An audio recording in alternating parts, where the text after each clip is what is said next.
Assalamu alaikum wa rahmatullah. So, oftentimes you'll find that Christians will make a very big deal of the fact that Jesus brought those who were dead back to life, and they say, well, if Jesus could raise the dead, this is an evidence that he must have been God, because I mean, who else raises the dead other than God? This is clearly demonstrating his divinity. I just wanted to point out that Elijah raises the dead through God's permission, that this is something that a different prophet does. So this is in 1 Kings 17 to 24.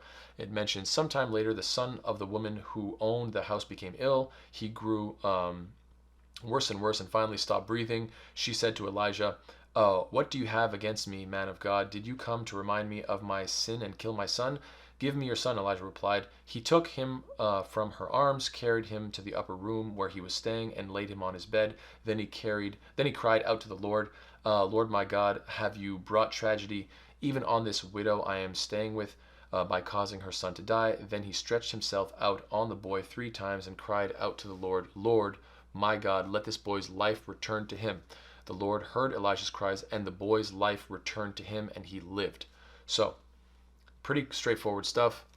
It's simply saying that Elijah was able to perform this miracle. Does that mean Elijah is therefore God or will resurrect people? Obviously, like himself? No, we believe that these are all miracles of God, that God works through his prophets, and therefore this argument that, oh look, only Jesus raised the dead, and this is clearly showing that he's divine, this argument doesn't hold.